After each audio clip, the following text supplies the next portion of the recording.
Oh, wait a second. You're not like 100% sure if this is your dad or not.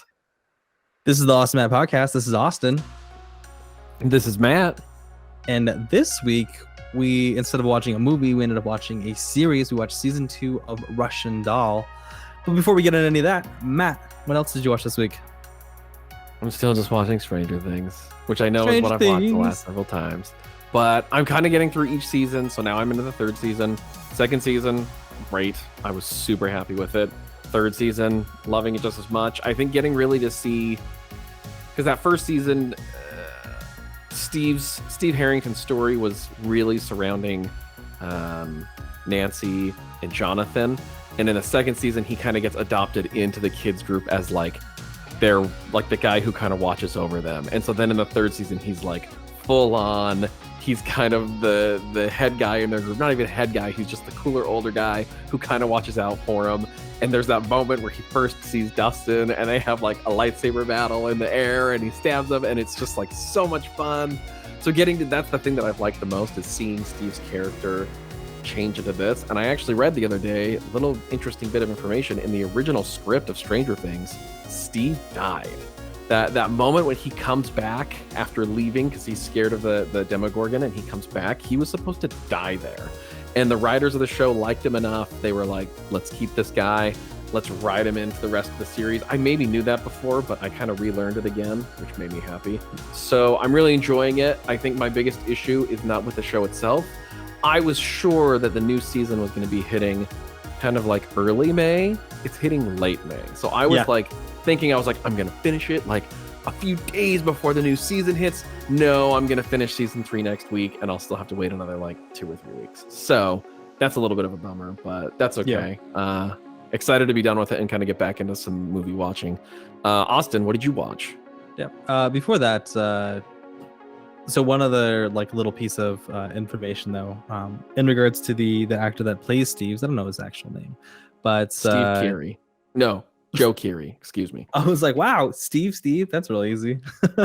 So it was on this thing where it's like, hey, like which celebrity is actually like a lot nicer or ruder that you've met in real life? And somebody called him out and they're like, he's actually like one of the nicest guys. I went to school with him. He was really popular, really nice. I saw him at like a reunion. Still super funny, still super nice, like just a great guy. And I was like, nice. Awesome. So maybe that's what the charm was. Like, this guy's just really nice and genuine, and even though we're having him play like a douchebag in season 1. So it's working out. Yeah, so I was kind of a little late on a couple episodes for Moon Knight. I kind of stepped away for a moment, but then I got back into it. I watched the second to last episode today. I'm not going to give any spoilers or anything like that. I've read a lot of flack or like seen like a lot of flack from people where it's just like, Marvel shows once again, like they're struggling with pacing and like it doesn't work out, and it's like if they would just get to the point, it would be better. And for me personally, like I have no issues with the pacing of at least like Moon Knight itself. I think it's really interesting and they're exploring a little bit. I know in like Loki, there were some times where I was like, dude, like what's going on? Like, let's figure this out. But for Moon Knight, who is like a totally new character, I was like, yeah, like we don't know this guy's backstory or like where he's coming from or like what's going on. So let's explore a little bit. And in this second to last episode, it's probably my second favorite so far, with episode 1 being my favorites. I don't know if you intend to watch Moon Knight when it comes out, but it's a pretty interesting watch. Do you have any interest in it? Yes, I definitely I'm really interested in all the Disney Plus stuff. I just don't. I rotate through my streaming stuff. So the next time Disney Plus comes up again, yeah, I'll be watching it. But for now, I'm stuck with Hulu and Netflix. Okay, and no worries. Prime, technically. Well, when it does happen and you are there, you're gonna have to let me know what you think about it, because I know that we have 2 totally different perspectives when it comes down to pacing, where you're just like, oh, it's too long. I'm just like, it wasn't long enough. So that's more with movies. TV shows, they can do their long thing. It's when I'm sitting in a movie for like 3 hours and I'm just like, come on. Yeah. Tell your story. Your head to like, I just have to like poop really bad. I just hope it was toilet paper. And keeping that in mind too, like I'll mention again that I was freaking sick of the Batman by the third hour the first time I saw it, but the second time I saw it, I loved it because I did kind of know how much longer I had, which helped a lot. So Nice. Well, very cool. Let's go ahead and let's talk about Russian Doll here real quick. So I kind of wrote just a quick synopsis here real quick, which is, once again, we find Nadia in a battle with time. This seems to be to provide herself a better life than what she was given. From transcending to generation, she finds out that no matter her actions, the results will always be the same in her life. In an attempt to trick fate, she takes her newborn self to the present day to provide her the life that she is owed, but finds that this collapses time itself. Nadia returns herself to the correct time and returns to modern day, where she is forced to face the loss of her best friend, Ruth. Now, Matt, what'd you like about this show? So before I move on to, I will say that Russian Doll is like one of my very favorite Netflix shows. Like when it comes to Netflix original series, the big ones are like Stranger Things, The OA, Russian Doll, and Master of None. Those are kind of like the big ones for me. So I really liked Russian Doll season 1, and I liked this quite a bit as well. I do think I really like. So the first season we get, you know, the Groundhog's Day time loop kind of genre. We've seen it before. It adds some interesting twists. It kind of was doing a bit of a Palm Springs thing before Palm Springs was doing Palm Springs, you know, where it's like, oh, I'm going to meet somebody else here who's kind of going through this too. That was interesting. It kind of like put a new little spin on it where it's like dying doesn't just reset it. It's kind of like dying is this unavoidable thing that's going to happen that will reset it. And so that was, I really liked season 1 for like going into kind of a something that's become a well-worn genre almost in and of itself, and to kind of put a twist on it. This does the same thing where it's like, ooh, here's time travel. Here's someone trying to fix their own present, but the twist is that you're in your own mother's body or your own ancestor's body, because I guess it's not just their mother. It's kind of, yeah, it's not like a Back to the Future. I went a little bit of a Quantum Leap route. Where it's like, oh yeah, you're in somebody else's body. So that was interesting. I just thought that was such a cool twist. Like I love to see stuff that's kind of tried and true, with that weird little but I was describing this to my wife and she thought that was very, very weird. I think there was some awkwardness with it as well when it came to when she was making out with like Chaz. I'm like, oh wait a second, you're not like 100% sure if this is your dad or not. Like those scenes, I was like, "Oh, please don't do anything. Like this is making me feel uncomfortable." Because I think it was pretty clear that he wasn't the father. But I think if I was ever in that situation, I would be like, "I'm not totally sure if I'm actually related to this person or not. I will avoid it entirely." So I thought that was a really cool twist. That made me really, really happy to see that. And it was also nice to see it not repeat the same thing. And I mean, I don't think that was ever even an option for them. But can you imagine if the season started and it was like, oh, by the way, time loop? Gotta get up. And she kind of actually made fun of that herself, I think, where she hears the song again and she's like, oh my gosh, with this song. And it's like, yeah. But yeah, it was great. I think getting to see this character and Alan kind of be in each other's lives again and see that they made a real impact on each other. I do think the ending of Russian Doll season 1 is one of the better endings of a show that I've ever seen, where it's like, wow, they did something really interesting and really original, but also really easy to understand. I think that moment when they came out of that tunnel in season 1, you kind of knew like, oh yeah, okay, they were able to merge their timelines. They're here together. We're good, you know? And it was really, really nice. I loved that ending. So yeah, I enjoyed this. It was a really fun return to like this world and these characters. But Austin, what did you like? Yeah, it's funny that you mentioned the ending from season 1, because I like season 2 ending more than season 1 ending.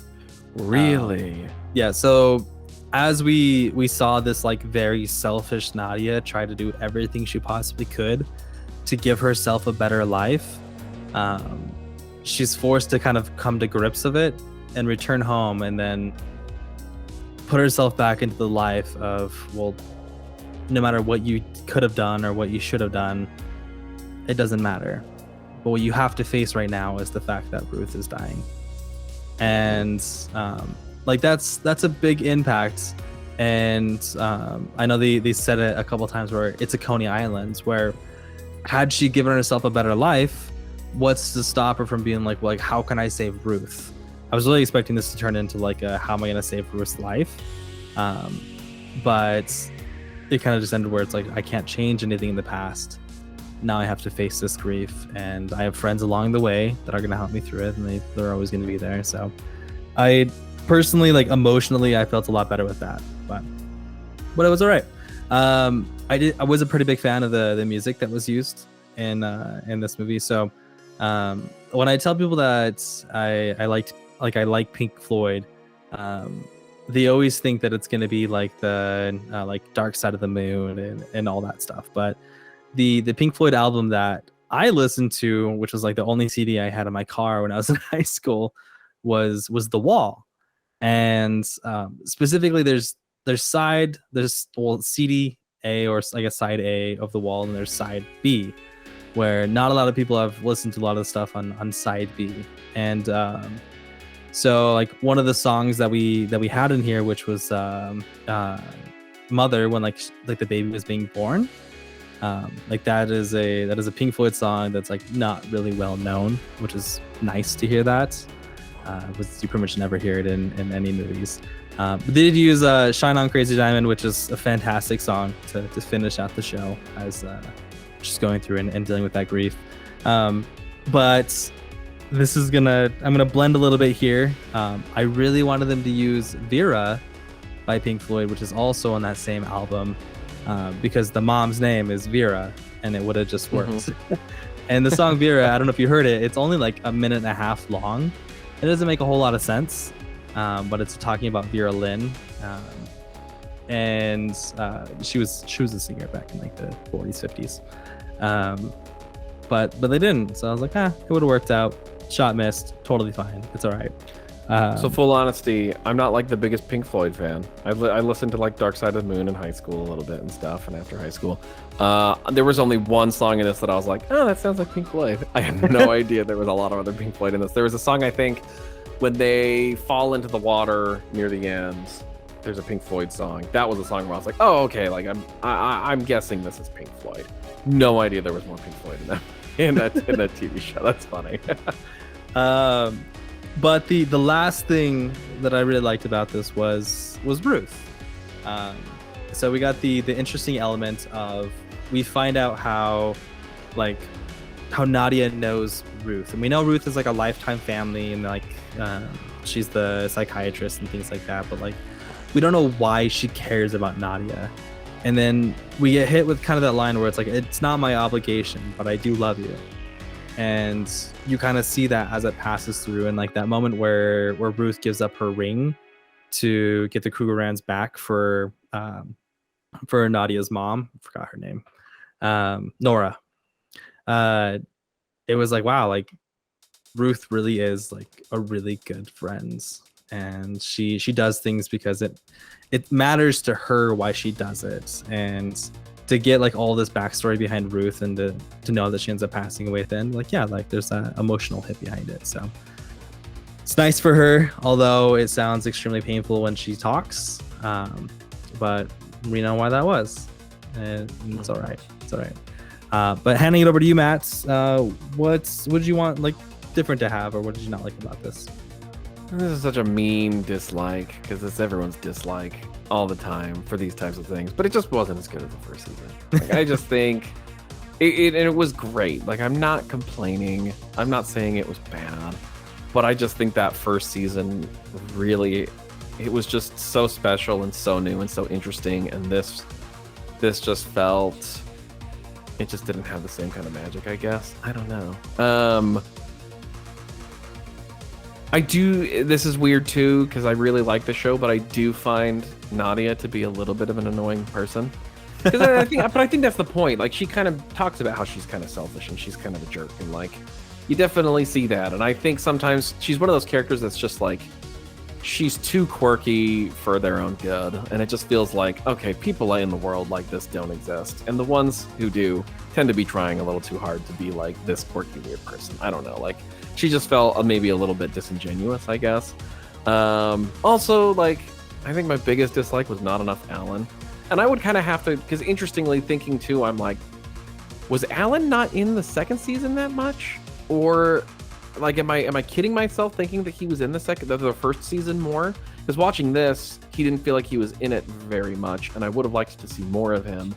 But then I was like, maybe he just wasn't in that much of the first season either. Like he just, this time around at least, if I'm wrong about the first season, he just felt like such like, almost like a afternote, like just kind of like, oh, by the way, and here's Alan. And here's like this kind of story thing that's going on with him that there's not a lot going on with, like especially in comparison to Nadia's story. You know, the kind of the tunnel's going on and he's trying to stop the tunnel, and then it just kind of like goes off into nowhere. Like it felt like there could have been more. Like there could have been 2 more episodes here. We could have seen more with Alan. I just would have liked to see him more, to be honest. I was a little bit bummed for as little as I saw him. And even the end, I do think, especially the ending moments where it shows her kind of see Alan, they don't really talk much. They don't say much. I'm not sure they say anything at all, and she goes into the bathroom, and it's kind of focused on her. And I think it is because this was her story. This was about her kind of finding some peace with herself and some peace with her past and her peace with things that are out of her control. And maybe that was the point of just like, hey, yeah, sure, Alan was here, but this is her story, and don't worry about Alan, you know. But I would have liked to see more Alan, and maybe that's because I'm like a dude who's like, I want to see more guys in this. I don't know, but I was a little bummed with that. But what did you dislike, Austin? Yeah, I mean, you kind of hit a little solid there. Like I'm thinking about season 1, and I want to say like screen time wise, it is about the same. Where we go through the first 3 episodes with Nadia and her life, and like we feel like we're about to figure something out, and then Alan comes in, and it's like, whoa, what's this? And then we kind of have like a derailment, disconnect. Except in this case, when Alan's face popped up, I was like, no, like I don't want Alan right now. Let's keep moving it on with Nadia. But I think the issue that they had is that there wasn't a way for them to find a way to connect Alan with Nadia in the past. I kept seeing the guys that help people on the trains, and one of my first thoughts was like, what if one of those is like Alan's dad, and like Alan's dad actually helped birth Nadia? Like that would be pretty crazy if Alan was like dealing with that situation, but that didn't happen. However, that is like my favorite line of the entire show, though, where it's like, do you know how to birth a baby? He's like, I'm prepared to help. No, it's I'm prepared to get involved. There we go. And it's just, he's so positive, so he's so on top of it, but like that didn't happen. There wasn't a connection there. The only connection that really Alan and Nadia had was Alan's voice of reasoning of like, hey, you're breaking this, and like you got to put it back. And that's the only role he really played. He didn't fix anything, connect anything. They kind of like threw in his grandma as like an afterthought at the end, which was like a little reaching. It was okay. Like Alan's character as a whole just needed more development, more time, and if that was another episode, that'd be fine. If they were just more like precise on how things connect, that's fine too. But it just didn't go there, and that kind of stinks. But overall, I'm not gonna let that ruin this show for me. I had a lot of fun with it, a lot of good times. As I mentioned before, I was shocked when they said they were doing a season 2. So the fact that they came out with this, which is still the same idea but different, it's nice. It's nice. It's refreshing.